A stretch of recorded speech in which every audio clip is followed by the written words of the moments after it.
Jerry Lawler. You know, I loved working with Jerry Lawler. I didn't at the onset when we first started working. Jerry, if you remember, I won the King of the Ring. I had 3 really hard matches. The one with Bam Bam was really quite a long day at the office. And I really did sort of crawl back to the dressing room. I was in a lot of agony that night, but what happened to me before, after the match with Bam Bam when I won the King of the Ring, Jerry Lawler attacked me, if you remember, and picked up that big wooden throne that was there as a prop, but it weighed about, I don't know, 150 pounds, that chair or something. It was a big, heavy chair. Jerry proceeded to pick that big chair up and try to, I don't know, he thought it was balsa wood or what, but he smashed it all over top of me, and I think he dropped it on my hand even. And anyway, I was in a lot of pain from the throne being dropped on my back, and then even after that, Jerry Lawler picked that scepter up and thought that would break over my back like a toothpick or something, and instead he's about killed me with that thing, and it hurt me for months, maybe 3 or 4 months, to take a deep breath. I couldn't even take a deep breath because I was in a lot of pain from that. But so that was the beginning of our setup for working with each other down the road, and I was going to get even with Jerry Lawler. I was going to fix him good when I saw him at SummerSlam for real. And I didn't say anything to him. I never mentioned to him that, hey, you know, that scepter hurt a lot, and you're going to pay for it. Or I just kept my thoughts to myself, but I waited. And sometime that summer, I don't know what it was, but he was in some kind of a situation with, I was in a match with Owen, and I just know that Jerry Lawler came out and did something, and he ended up splitting Owen's head open in an accident. It was totally an accident, but he was pretty reckless, I thought, at the time, with some of the props, like the scepter, the throne, and whatever it was he used on Owen. So he had another big receipt coming for what he did to Owen, too. And then I got to wrestle at SummerSlam, and it was like I was going to take out all my frustrations out on Jerry and take out all those months of being in pain. And Jerry had no idea that I was fixing to get even in this match. And if you ever watch that match, Jerry decides he's going to come in the ring and wrap that crutch around my face, which was like the cherry on the cake. Like if you thought he was going to get, if thought I was mad before that, I was like really mad, because that almost busted my face open really bad. If you thought that was real, or a prop crutch or balsa wood, it was a real crutch. It hurt like hell. And so if you ever watch that match, when Gorilla Monsoon gave us the green light and said that I could wrestle Jerry Lawler, or he had to wrestle me, and that he couldn't get out of it. Every punch when I fought Jerry back to the ring was real. It was right in the face, and I was beating the crap out of him.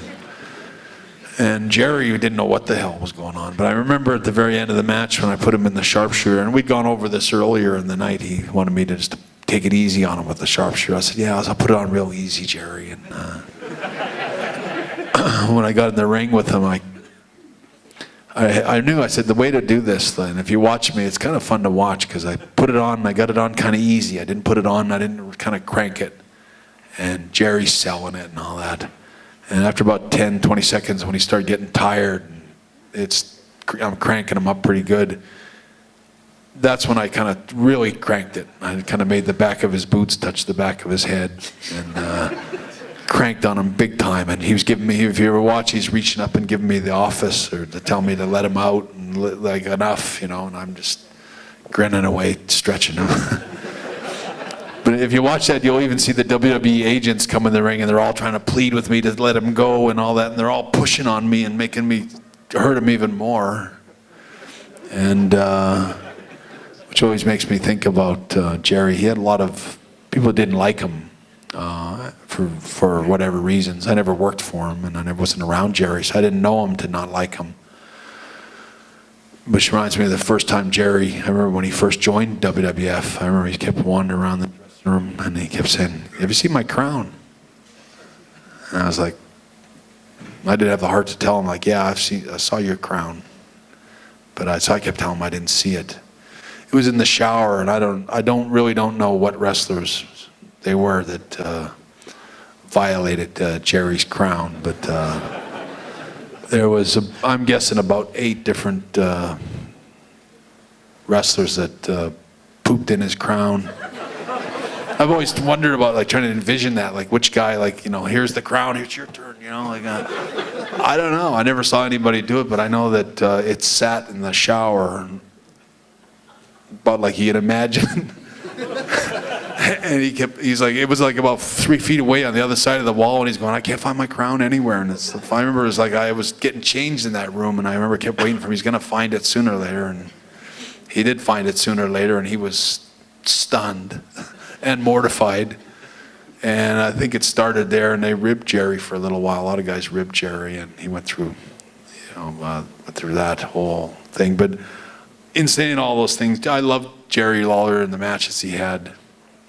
I love telling the story about my brother Owen, him coming to me one day and he's going, Jerry's going too strong, you know, Jerry's talking about Dad having a heart attack and it's too much, you know, what if he does have a heart attack? And I'm like, and I remember I wasn't too worked up about it. And he talked about Jerry, say stuff about my mom putting her false teeth in and eating herself to death or something. He always had these little old people jokes. And my dad was older in the Dead Sea and all that kind of stuff. And Owen was the one that brought it to my attention that he was going a little too strong, and that was like, we need to talk to him and tell him to lighten up. And Owen kind of got me all worked up, and I was like, okay, we're going to talk to Jerry. First chance we see him, we're going to straighten him out and tell him, like, back off, lay off our parents. And it was funny because we came home from that, on that very trip.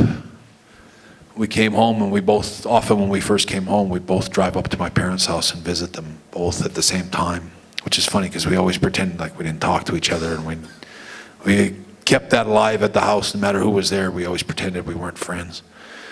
But Owen showed up at my dad's house, and my mom and dad were watching WWE on TV in the afternoon, and there's Jerry Lawler and talking about my mom and dad and all these jokes. And I remember my mom was just laughing her head off, and oh, that Jerry Lawler, and she's on and on about Jerry Lawler.